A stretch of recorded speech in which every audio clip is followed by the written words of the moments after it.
Hello, what's up? How is that going? This is Gilberto as usual. Welcome to my YouTube channel. For first timers, please, you are reminded and asked kindly to subscribe, like, and comment. If you haven't done so, don't forget to press the notification bell. Today I made this video from Luon Studios. Luon Studios is one of the greatest drama in Uganda that I know. And with due respect, I also want to tell you that behind the camera is Andy.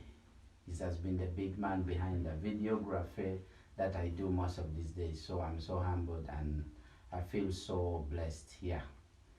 And so therefore, what do we have today? Today we are just going to discuss the patterns of tuning the bass guitar. I'm not really going to play that. I don't think I will play a lot, but it's more of tuning, okay? And today's I just want to mention some few things here, and you can pick your bass and we'll just be ready to get started with this. And so for some people all over the world, there are different ways that people tune their basses, and there's also a common way that everyone knows that maybe this is the most common way. By 90% or 98% of people tune this way. So first of all, let's get to know these points down. Basses gets out of tune due to a number of reasons. That's something you have to know about. One, the weather itself affects the bass, whether high temperatures, cold temperatures, winter, or something summer or sort of. Number two is that the gig bags, the bags where we keep these basses. Some bags cannot protect the tuning pegs very well, so the bass gets detuned in any way or the other one, or goes off tune. Another one being this is a woody instrument made of wood, most of its parts and the most sensitive parts. So sometimes it contracts and expands, Another thing is that new strings, if you place on new strings on this bass, they tend to go off tune and you keep bringing them back and so on and so on. Sometimes also all the strings sound like they're off tune even when you tune, because they're old, so you need to always change old strings and get new strings. So like both are contradicting. I've talked of new strings, they also go off because they are new. So there's a saying in English that I used to remember, that new brooms sweep well, but the old ones knows all the corners. I don't know how this applies to this, but old strings, they're already stuck in there, they are used to the tuning up and down, so they are stable. But new strings, somehow they be a little bit unstable. And so it is important to always tune your bass before you use. That's a piece of mind I'm just giving you. Now, as I said, there are quite different ways of tuning the basses, as we're going to discuss today for the beginners mostly. Though these tuning patterns, to me, they're just like, today you're living in United States and tomorrow I'm staying in the UK, and tomorrow now I'm in Uganda, I'm in South Africa is where I live now.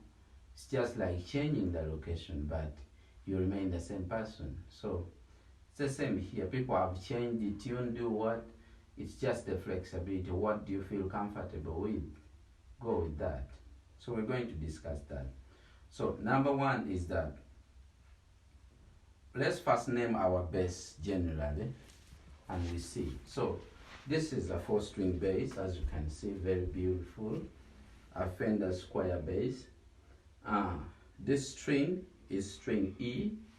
This is A, D, and G. So this is the standard tuning according to perfect pitch. That's 440. So it's normally E, A, D, and G. So you realize that this tuning is in perfect fourths. So E, A. A is the 4 of E. Then after A you go to D. D is the 4th of A. And after D you go to G. G is the 4th of D. So it's in perfect fourth. So worldwide, a number of people, and most of the people, I'll not say all the people, I'll not really give the percentage because I don't have the statistics. but majority we tune in this standard tuning of, we call this the E standard tuning, which is E, A, D, and G. Most of the basses from the beginners, learners, the bass must be in this form E, A, D, G. And when you grow up, you go into any other thing that is crazy, you know. It's really the most common tuning that you can think of. Most common tuning worldwide, E, A, D, G, you know. Which okay, so now the pattern 2 which I want to talk of is the whole step down, tuning whole step down. And here's when I'll bring for you a man like Andrew Boucher. He's one of the prominent gospel music director and bass player of all time. He has played for artists like Chaka Khan and so on, so many. He normally tunes whole step down. So that means that the E moves to a G, to a D, okay? And then the A moves to a G. The D moves to a C. And the G moves to F, you know. So that's another way of tuning, whole step down, okay? Whole step down is a common tuning style that has been adapted by very many bass players all over the world. They love, especially 5-string, they tune it down. They want that low down, okay? So if you're still thinking of one step down, half step down, sample another tuning, whole step down, okay? That's Andrew Goucher. Another system where you can see here is like, I'll talk of a man like Anthony Jackson. Anthony Jackson actually tuned his bass 2 whole steps down. Imagine how low the bass would sound like.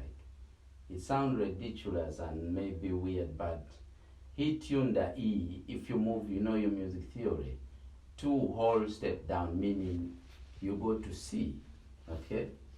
And then A whole step down, meaning you go where? Maybe F, okay? Something like that. So he did what we call the C standard tuning, 2 whole steps down, okay? That was Anthony Jackson, and he was one of the great players of all time. And so he was really a session player, I would say. More than a freelancer, he would play in orchestras and so on and so on. Now, there's some few other things I want to talk about. Let me see. So actually, I talked of Anthony Jackson, there's something which has clicked into my mind to remember. He played a song on that tuning where he tuned to C. He played a song called What Cha Gonna Do For Me. I think he was meaning Chaka Khan, something like that. But his tuning was 2 whole step down. This E string was C down. Imagine, okay? So finally, what can we say here? Whatever you want to do, it doesn't matter. Whatever tuning you want to use, it doesn't really matter. What matters is be comfortable with what you are tuning. If you're tuning to 2 whole step down, work on that and be comfortable. Don't give people headache in the jam sessions that have forgotten where E is. No. Be aware of whatever you have done. So if you know you're using the tune and then you're struggling, try to find time and master it before you go for jam session. You see, like Victor Wooten. Victor Wooten tuned his tenor bass, I think, starting with A, and then instead of this being G, he made it a C, you see? So actually, if you play a song like Isn't She Lovely by Victor Wooten, in this normal setup, you'll not get some notes that he was playing because he was playing C, you know? Instead of G, he made it higher to C. It was really high, you know? Personally, I play standard tuning to perfect. Perfect tuning, the perfect pitch, which is E, A, D, G. I'm used to that and I'm fine with it. Not because I can't manage other tuning styles, but I feel I'm comfortable. When I'm playing with orchestra with any other band, I'm not worried where is E, where's E flat, where's F, okay? So other people like Andrew Gucci is a master. He does it in his detuning and he does it well. So no matter what you want to do, make sure you know what to do. And to that will really help you a lot. And so this marks the end of our lesson today. Tuning is very important, but stick to what you know. I just want to brighten your mind to know the different tuning categories, which are really very, very important on bass. And that's it, nothing more. Have a blessed day. See you next week in the upcoming videos. Bye bye.